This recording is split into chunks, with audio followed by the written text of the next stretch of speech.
Welcome to this special evening with Joe Pass. My name's Don Mock, and we're here at Musicians Institute in Hollywood, and we're right here in the performance room where tonight Joe's going to play a concert and give a special seminar. You know, there's a lot of excitement and anticipation here amongst the guitar students. Joe hasn't been to the school for a couple years, and they're looking forward to what I'm sure is going to be a great evening of music. Now, it's early in the day still, and we're expecting Joe to arrive any minute now for a short rehearsal with drummer Joe Porcaro and bass player Bob Magnuson. And right after that, we'll have a chance to sit down and talk to Joe about his incredible career as being one of the world's leading jazz guitar players. Then we'll come back for the concert and the seminar, and we'll put you in the front row. You'll get a chance to hear Joe play and answer some questions from the students about his incredible playing techniques. So I think he's coming now. Let's go say hello to Joe.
I think we got a couple of those. The blue one.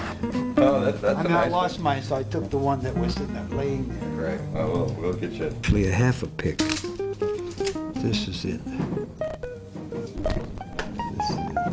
I've just never stopped doing it. It's like a security or something. I have to have a half a pick, you know. So I break them always in half and use it.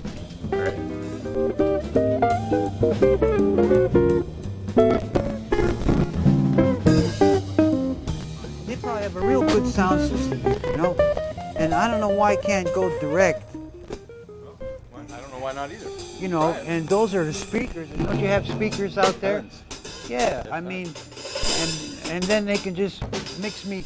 I like to be flat. As long as these guys can hear me, that's enough. I would like to try that. Okay.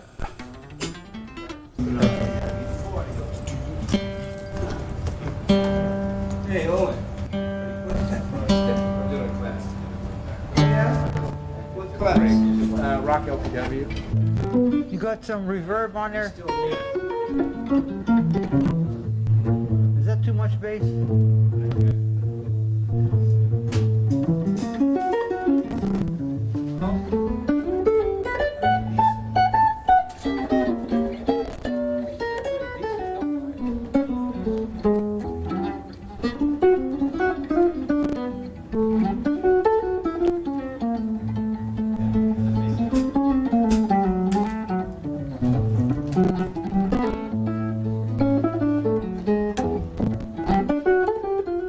Well, the first thing I think people are going to notice when they watch you play tonight is there's no guitar amplifier up there. Yeah, I'm using a direct box, and I have been for the DI box for the last couple of years. And I just go through the house system, whatever the house is. If I'm in a good room with a good system, I have a good sound. If I'm in a bad room with a bad sound system, I have a bad sound. But I sacrifice that because I don't want to carry any stuff around with me. So Was that from years in the studio where you used to just play direct into the, or do you used No. you used amps in the studios, didn't you? yeah, I use the amp always. Polytone amplifiers? Always, yeah, Polytone, always. I just started getting tired of carrying an amp, you know, at the airport and this and that, and then I started using direct box because the sound came out in the room. It sounded bigger. You sound because I would play with an amp and I sounded like I was just coming out of here where the amp was, which is speaker, a 12-inch speaker. That's what you got. You put a mic in front of it still, but when you hear the sound coming from the left side and the right side, and a lot of players say, but don't you feel uncomfortable because it's like the sound is far away, there's a delay? I like that. The worst thing you want to hear is yourself in your ear real loud. Huh? For sure, I agree. You know how that feels? I know. I like that ambient sound of the room. Room Yeah. sound. I mean, some guys play with the amplifier right in back, standing up here on a chair. Yeah.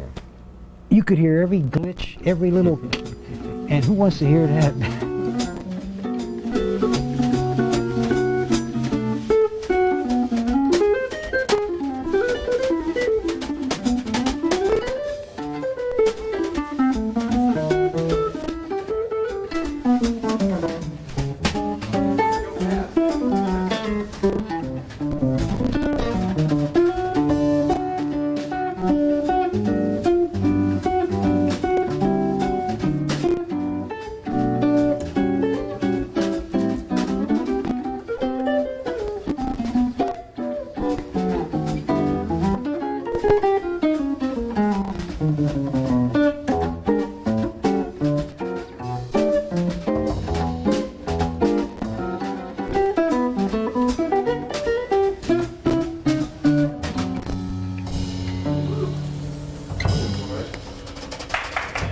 One tune.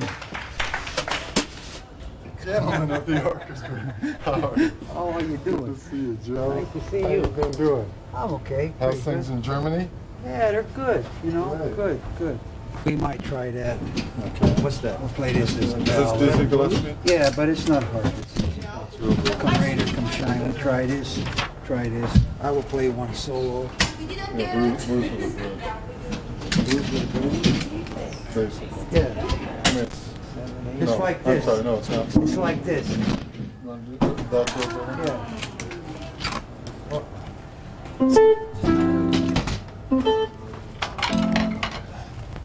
No, there's an intro, but I'm not going to play it because I don't remember. That's a good reason why.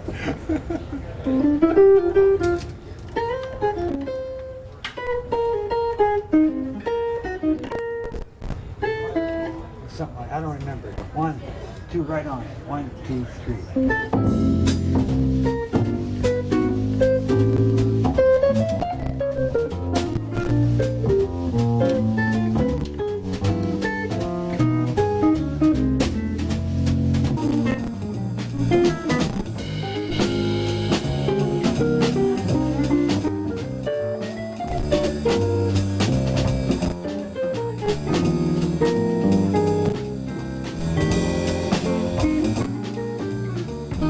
Okay, you know, that tag in- the tag is in the first chorus, And never. the last chorus. And the last chorus. Yeah, it's a little Okay. tag.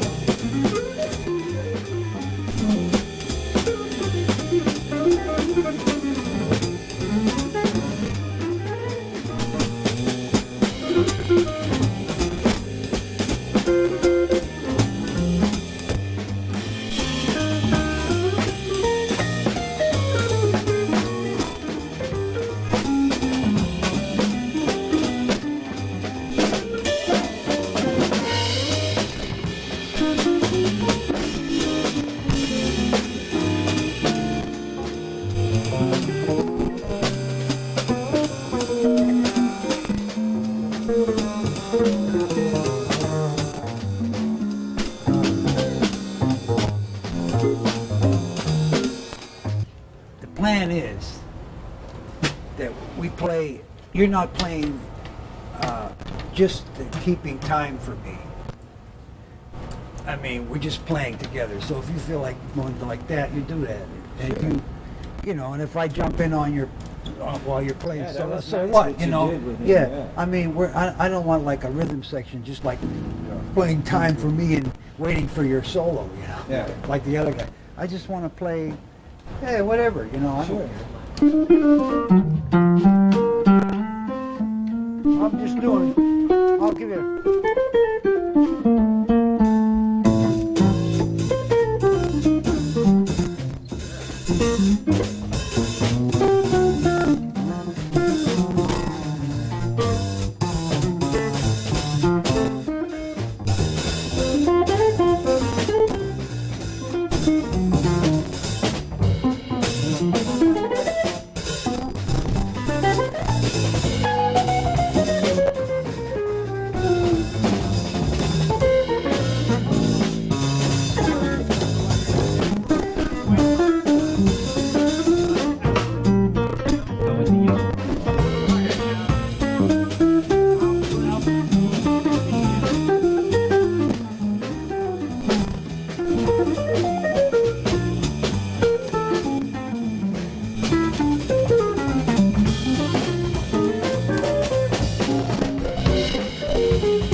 tell me this is a new guitar you got from Gibson? Yeah, I endorsed Gibson, and they made this one for me. And it's not one that they, it's not on the market. Is there a model number that we'd recognize? No, Is there- what do we know? Why? no, it's not a model number. It just says master model, and it has a serial. It has a number, but it's like a lot of numbers. It's not any no. And I told them like I would want the neck a certain way, like this, sort of flat in the back, around, and not. And I said to put the pickup up here, and I said no other pickups. This is like on like a 175. It is. It's a little thinner though. I noticed it's Yeah, thinner. I also asked for thinner, Right. and that's it.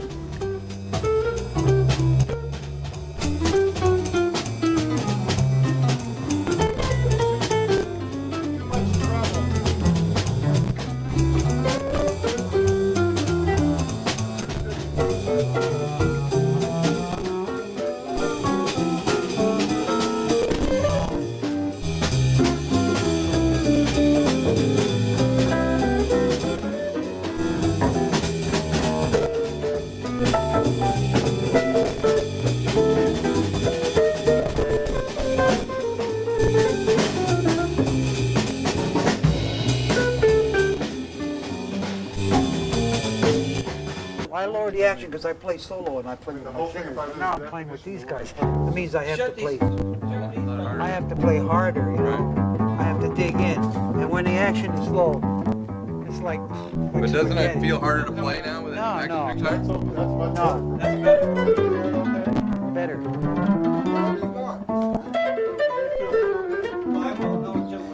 I might even raise it some more. And raise, make it very sharp, just like tune it. That's good, man. I mean, man, it's just hot up here. I quit. Boiling hot up quit. here. There's a little stuff to Give me drink. a and- break. You have any diet? We got all kinds of stuff. Becky set you up back here.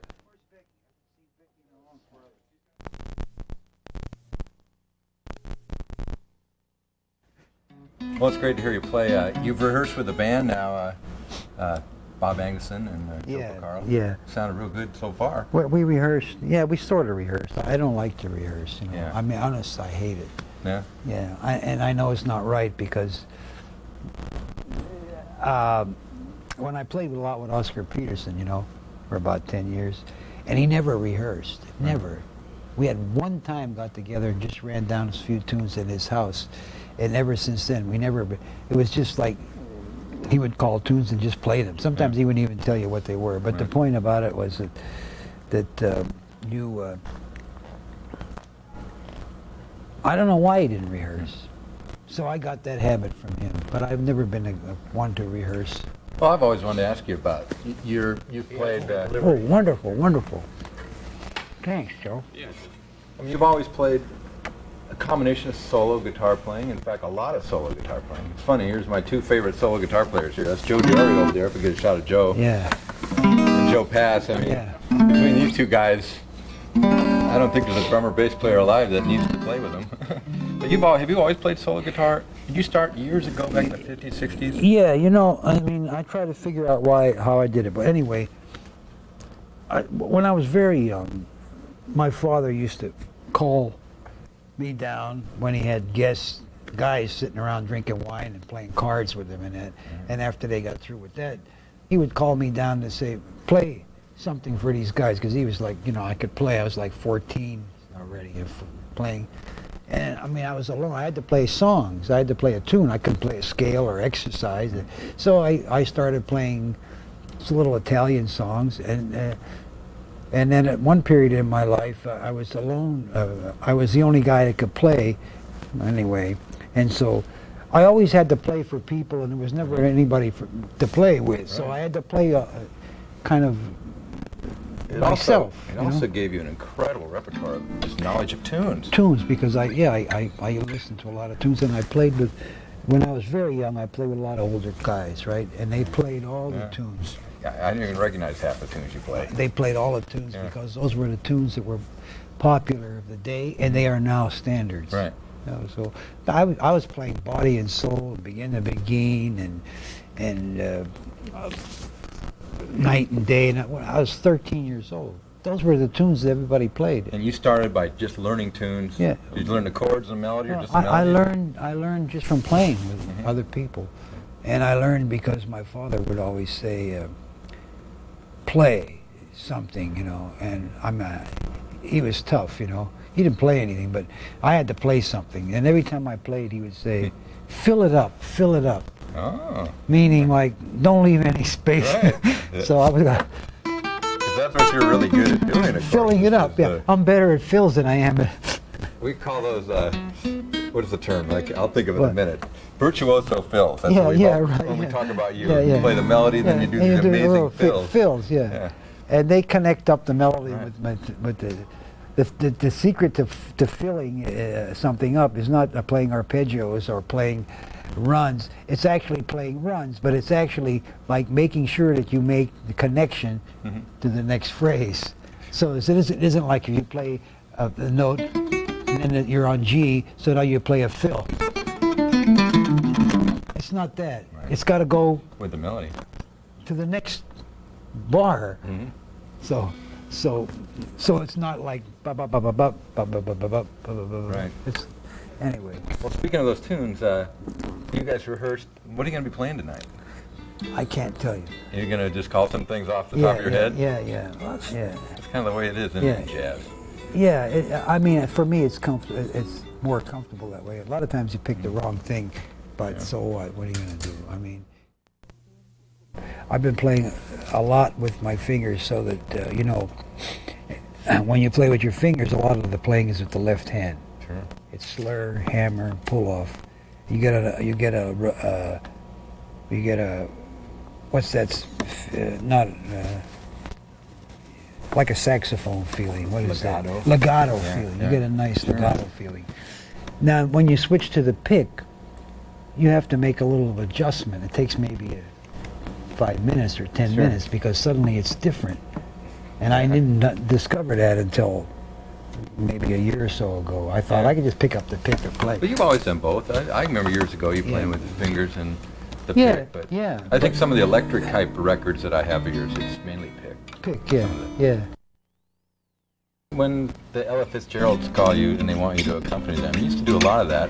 Yeah. Is that, what'd that feel like for you to accompany singers or a horn player? Or Oh, I something? like it. We don't think of you as that. We think of you as a, Yeah, as I a like featured it. artist. But I like it. No, I like it. I mean, it was an opportunity for me to play with people that when I was a kid, they were well-known stars. I mean, and here I am now.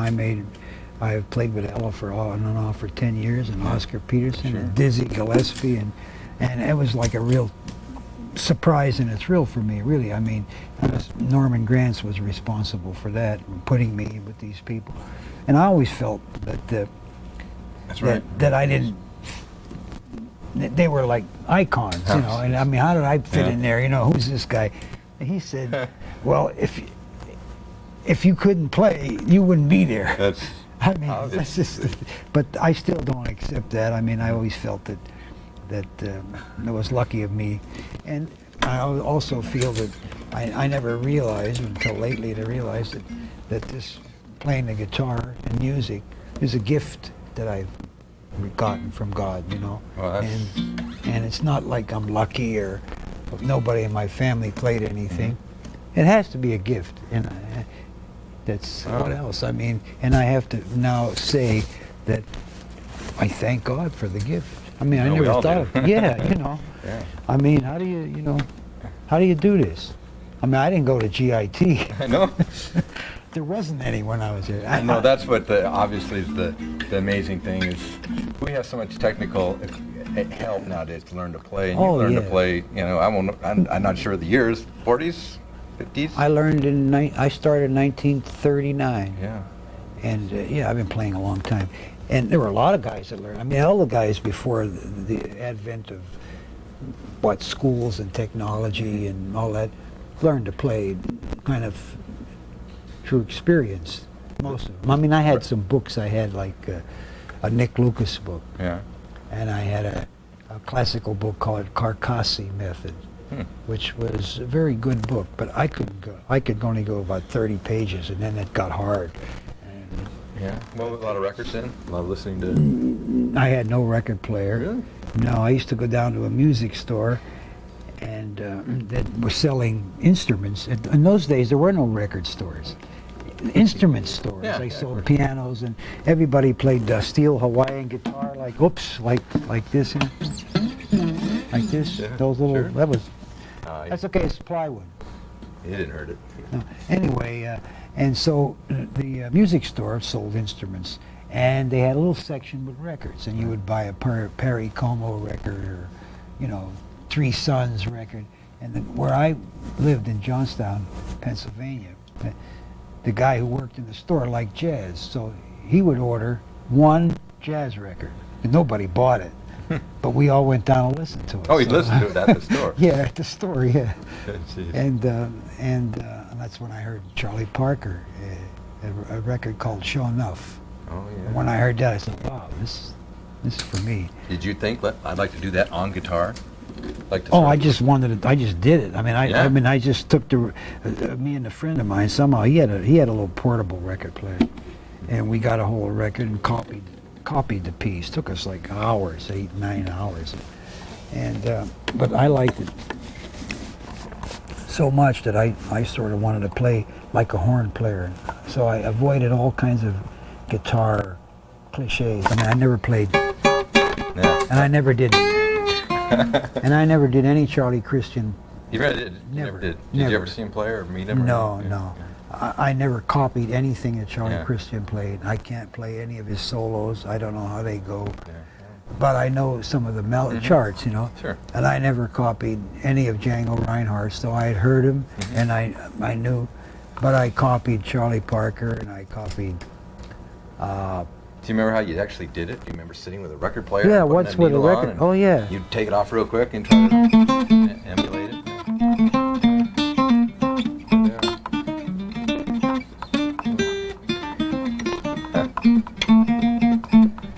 That's like I got rhythm thing. Sure, yeah, I guess, Okay. absolutely. Okay. The thing about it is, I would have to go put the record on. Yep.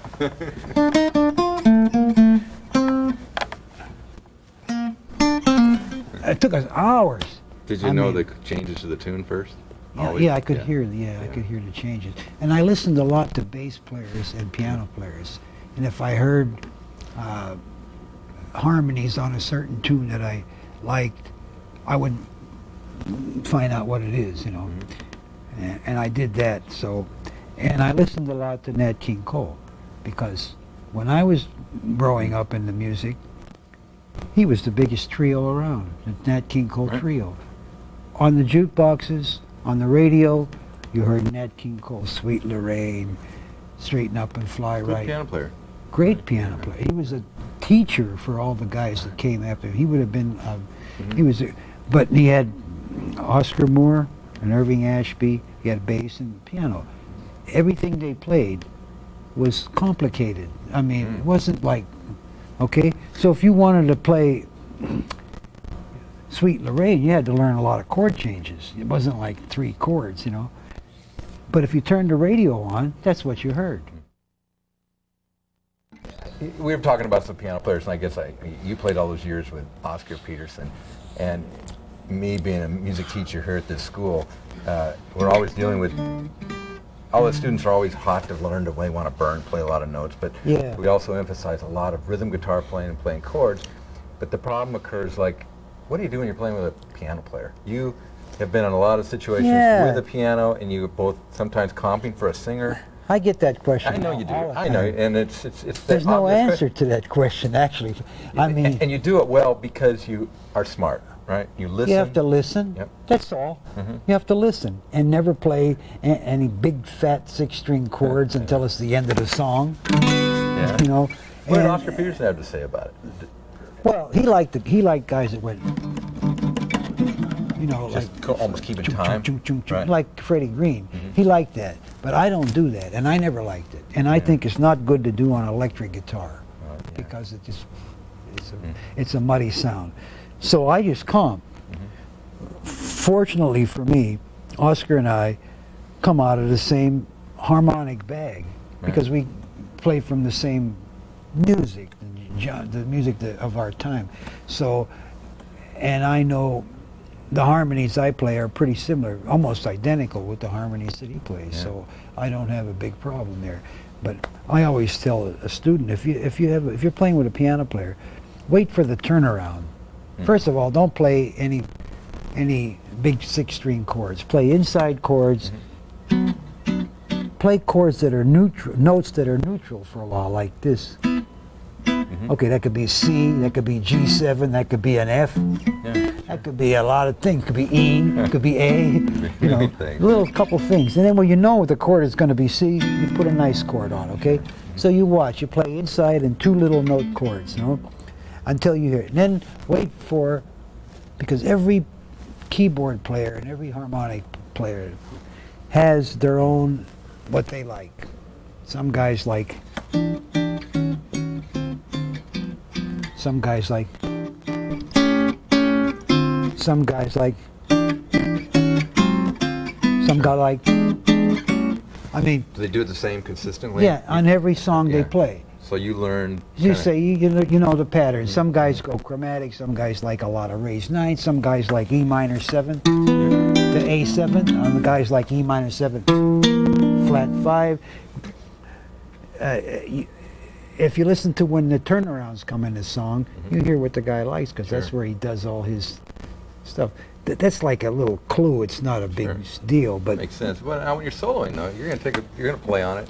What if you're not exactly in agreement with the kind of comping they're doing? I mean, you expect them to listen to you, and no, they don't listen to piano players anyway. that means piano players don't listen to guitar players. No, That they was- no, you no, know? no, they don't listen to you. You kidding? I mean, I have learned you're that. just a guitar player. What do you? I'm What do just you? a guitar player, Yeah, yeah. you know. I mean, you don't know anything about chords. No, I mean, you no, know. that's- So, yeah. Well, I mean, I try to fit with whoever I'm playing with, you know, and sometimes you're playing on a dominant and they're playing a minor Yeah, seventh. there's you know. probably a lot of that in Yeah. blues and a lot of types Yeah. of progression. So You just make it work, huh? Make it work. Yeah, you have to make it work. You know, when in doubt, play chromatic. Slide, play. But I think the real key is that you have to keep your ears open. You have to listen, and you have to fit with the guy. If the piano player, if you know more about harmony than he does, you cannot change him. And he's got you beat with 88 keys. So the thing for you to do is to make something out of what he does. Make him sound good. Then you'll have fun, and so will he, you know. Sure. Well, we'll let you get ready to play, and I just want to thank you for coming in and doing this. And, Thank you, Don. It's always great to talk to you. We'll go relax and put you up on the stage and play all the good notes that you know. I hope. Listen, I've never made anything without a glitch or a mistake in it. That's my trademark. Well, that's what makes it live, right? Yeah, it's the truth. I mean, you play live whether you're It's in a the studio. truth. I mean, that's Yeah, my records are all like that. I'll be Yeah. playing along, all of a sudden you hear, what's that? Guys have copied it. yeah, right. Yeah, honest, I'm telling you. I understand.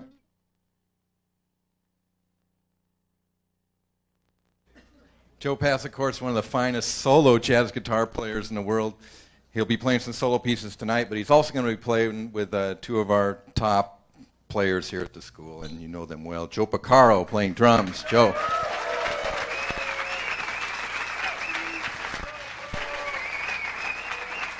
And playing the big, tall, upright bass, none other than Bob Magnuson. There he is.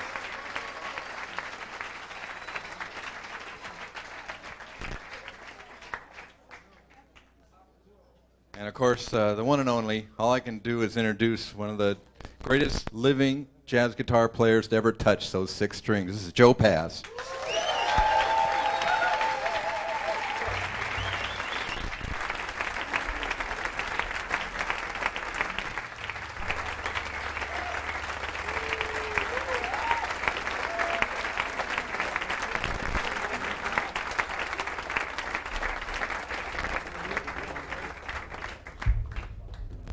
What do you mean by living? I mean, yeah.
That was a piece called Satin Doll, kind of a standard Duke Ellington piece, and Duke Ellington is one of our great American jazz composers.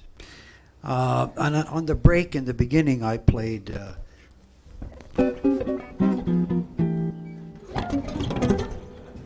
That's for all you fast guitar players. I'm only joking. Only joking. I used to like to play fast, now I don't.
That's a piece called You Don't Know What Love Is. And this is my ending. That's something I learned from the rock bass players.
So Joe, what jazz songs right now are really popular with audiences, especially if maybe they're not paying attention, you want to grab their attention?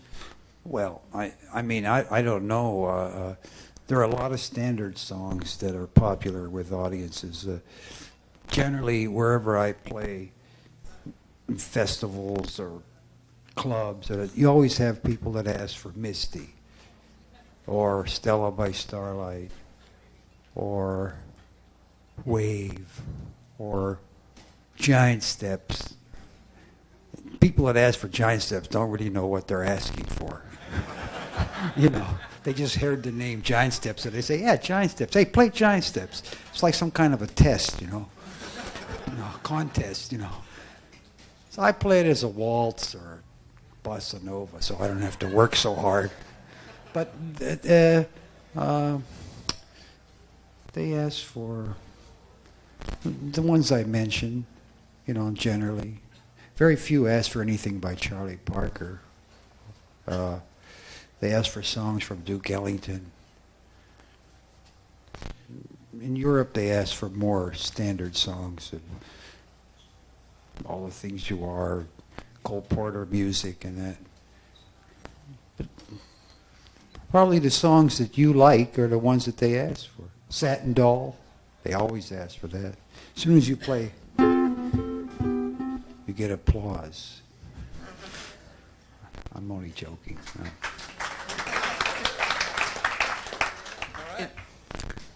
I played it because it is something that you sort of recognize, and I think one should play for the audience too. I mean, you don't have to play down to them, but you can play a cowboy song and improvise on it and play good things. I mean, it doesn't have to be anything that's really complicated and difficult to communicate. So I think you should play with the ear towards the audience. Okay, here you go. Yes. Hi. Hi. Could you explain and demonstrate your 5-position caged Oh yeah, gee. and how you visualize and apply it in a 2-5 situation? How do I visualize what? In a 2-5 situation, how you... 2-5. What's a 2-5? Wait a minute. I have 2-5 is like a D minor G7. That's like a 2-5, Well, when right? you play tunes, basically. Yeah, okay. I mean, I'm not teasing you or anything. I learned by like chords, like C and F and G. And then I had students, and the students started telling me, yeah, that's a 2, that's a 1 and a 5. And I said, what kind of... So I found out what that was, sort of.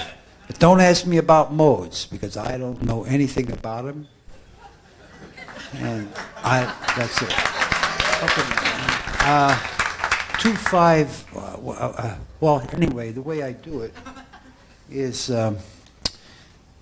these are, I call them folk chords, or country chords, or power chords,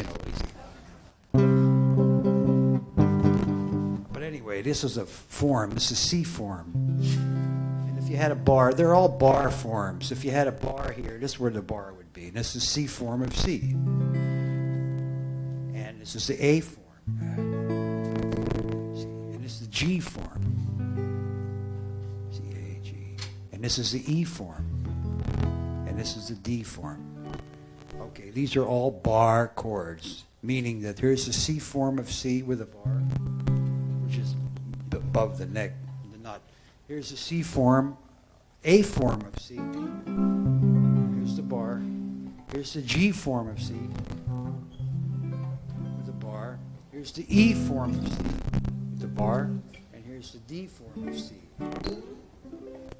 So the D form and the C form are the same. So here's like C, A, G, E, D spells the word caged. If you can play off of 3 forms, you can play all over the guitar. If you want to play in D flat, you just move up. You want to play in D? Here, if you want to play in D flat, if you want to play in D flat, you move up. You move those bar forms up. They are all bar forms. They're very simple to play. What they do is anchor you. You know where you are. For instance, you're in a C, F, B flat, E flat, A flat, D flat, G flat, B, E, A, D, G, C. C, F, B flat, E flat,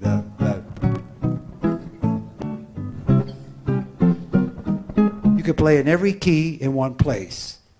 And you can play minors and majors and everything in one place using the bar forms. They're sort of like anchors. They're sort of like give you a picture of the neck.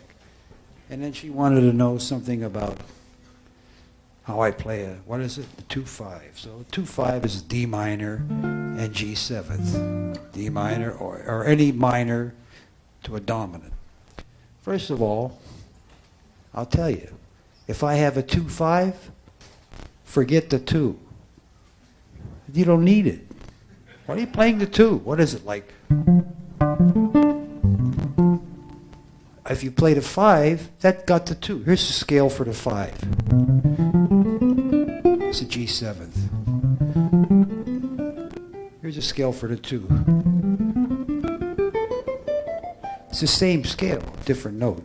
So I found out a long time ago that, or I don't know how I found out, I just did it. I don't know what I don't remember. But anyway, don't have to think about the 2. Don't think of it as two separate chords. It's just a 5 chord that counts. When you learn a song, you must learn the song really simple. You know, like if I play Stella by Starlight in the key of B flat, the first chord is A7. Second chord is F7. Third chord is B flat 7. Next chord is E flat. Next chord is E flat minor. B flat. I mean major, minor, or dominant. You must look at chord changes really in the simplest way you can look at them. Don't complicate them in your mind like it's an E minor 7 with a flat 5, and then it's an A7 with a raised 5, and then it's those things you hear and you play. But basically in your mind, the first chord is A7. But that's it. Not E minor, A7, even though that's what the book says. Could you give us some tips about chord melody? Yeah, chord melody, okay. Yeah, well, first of all, I keep the melody on the top strings, at least the E, B, or G string. It wouldn't make any sense to play a melody down here. Say, pick a tune like, what would be a tune up? Misty.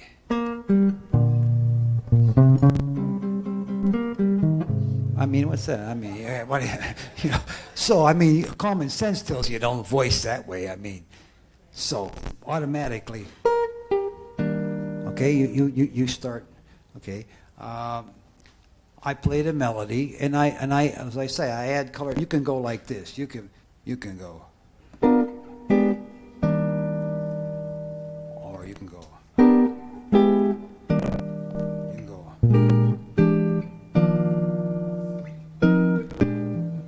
There's different ways you can go. You can always move a half step into the chord. So that's D to E flat with the E flat root. This is the 9th in here. So if I have a B flat 7th chord, I put maybe 11 in it, or sus.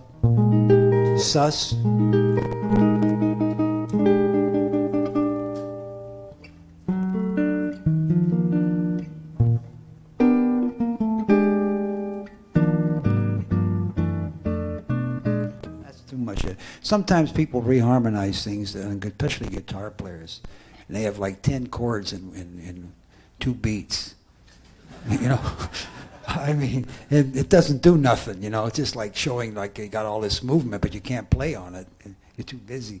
I simply add color tones to my chords. You know, you can play that. You can play.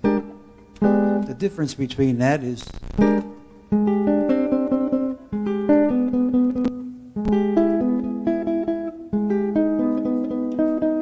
Just added sounds. And you don't need a chord on every melody note that you play. You don't have to go.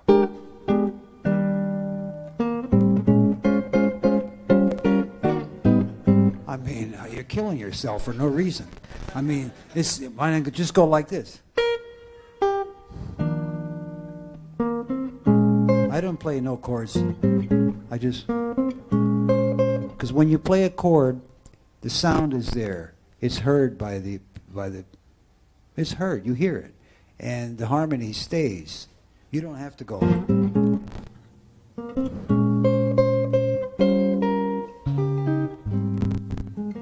You don't have to go. I mean, you make a lot of work. The object in playing guitar, solo, melody is to make music and not to make hard work. I mean, you want to be free to be able to play and not to be free to try to see how hard you could make it, you know?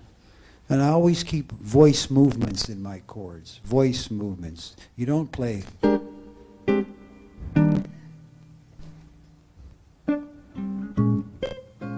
You have to.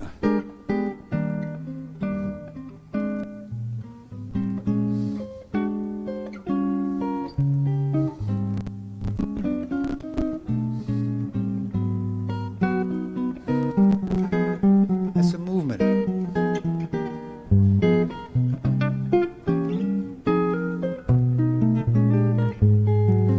You always have motion when you're, especially if you're playing solo guitar. You got to have motion. You got to have something that sounds like it's moving. You know. You don't play the chords like bink, bunk, bunk, and then wait, or play a fill that doesn't go anywhere. I found out that you have motion. And a lot of people think that you're playing like bass notes at the same time you're playing chords at the same time you're playing melody, and it's not like that. It's an illusion. You're playing a bass note sometimes, you're playing a chord sometimes, you're playing the melody most of the time, and you're filling. So it's all done by doing something with motion. If you try to play a bass note and a chord on every beat, you'll be working for 8 months on one song.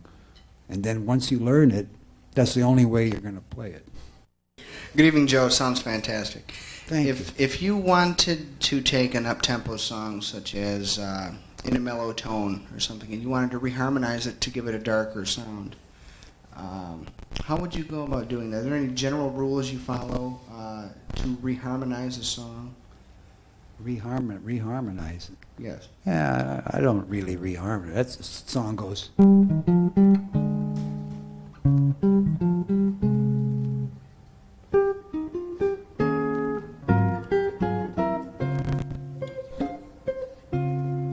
You can use certain forms to reharmonize it. You can go.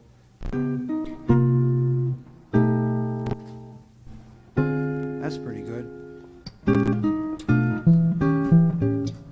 You can do substitution. You can use. You can always move a half step into a chord, or you can always move a half step above a chord.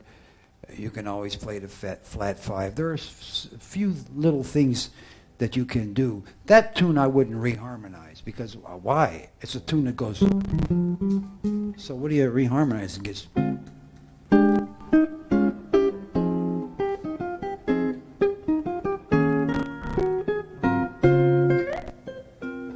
I wouldn't reharmonize. I would play that tune just the way it goes. It's kind of a swing tune, you know, unless you were going to play it as a real slow ballad or something. Yeah. But I don't really reharmonize tunes. I add color tones to my chords. If I have a ninth chord, or if I have a dominant seventh chord, I don't play a dominant seventh chord. I don't play. See, that happens to be here. Okay. Chord is A flat. Well, I wouldn't play that. I'd play some 6/9 or a 13 or a 11 or something. I would not play the simple chord. I will always add a color tone, a ninth, a 13th, a raised 9, a flat 9, and I also try to harmonize by keeping a voice movement in my chord.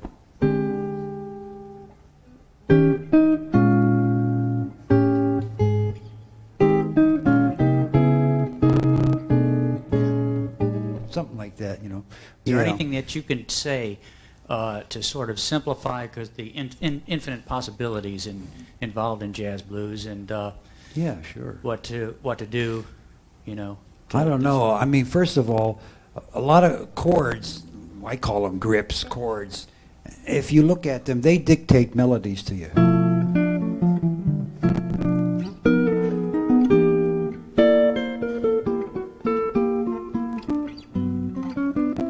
I mean, certain. I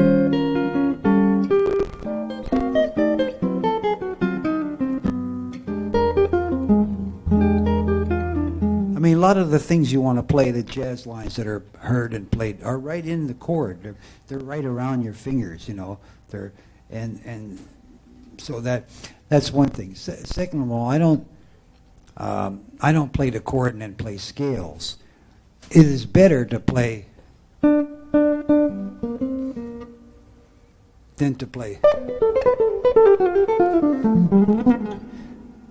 If it's what you hear. In other words, it's better to play only the things that you hear. So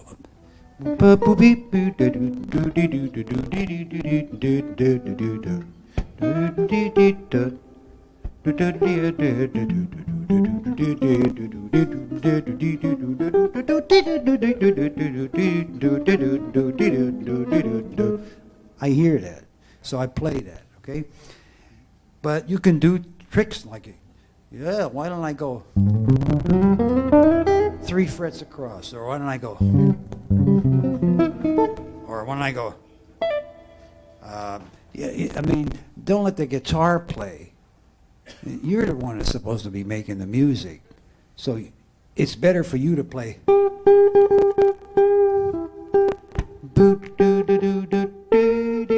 Than to go.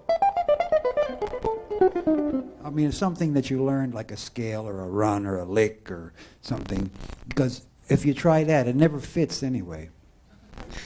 Never fits. You're always off by some fraction of a second, and it's uncomfortable. And so nobody cares how fast you play.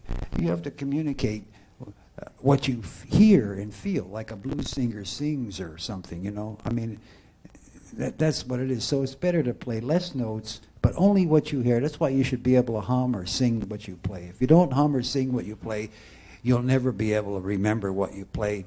I have a little test about that, but there's no guitar player here with a guitar that I could test. So anyway, but I play substitute changes, passing changes, and but I play lines that I hear, the blues.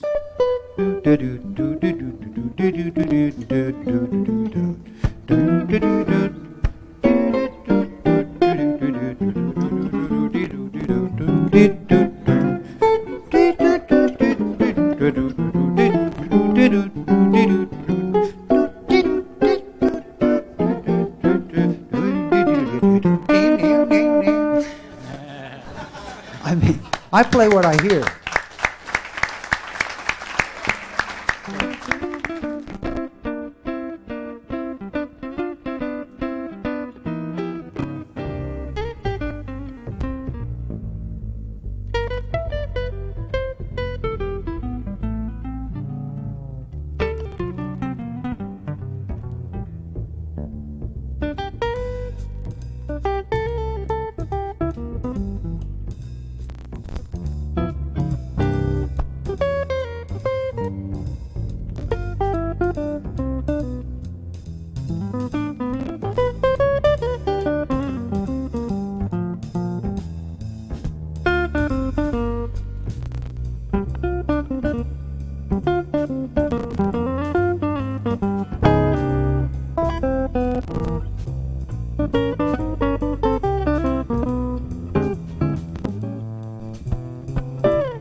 Thank you very much.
I wrote about 2 songs in my whole life. And this one I wrote about a week ago. It's very simple. It's not giant steps.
Thank you.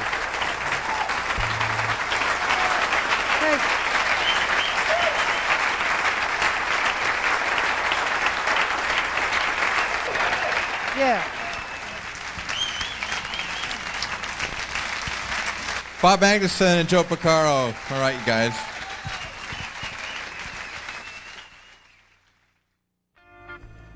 I think I could have done 3 hours. Yeah, easy. Yeah, and oh, thank you. And really try to explain things to the guy. There was not enough time to try to talk about it. But anyway, I like to talk English. That was a difference, you know. It was great. No, that was really great.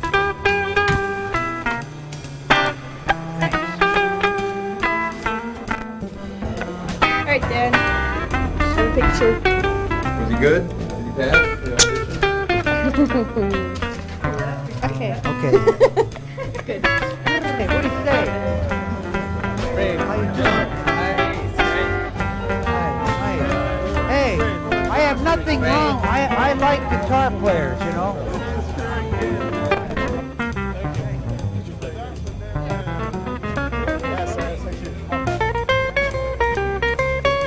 Hey, Bob, thank you very much, huh?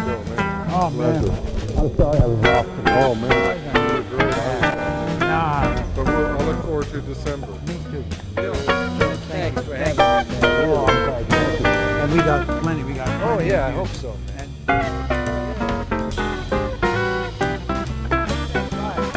Hey, bye, guys. Mamma mia. Come ahead. Listen, you gotta practice, and you know what you gotta do? Learn to play songs. There you go. Can't get no girls playing scales.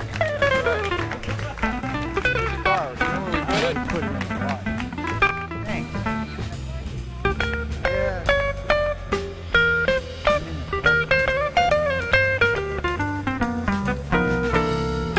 Hey, Don, thanks for having me, huh? Say hello to Roger. Tell him it's too bad because I had a lot of chicks.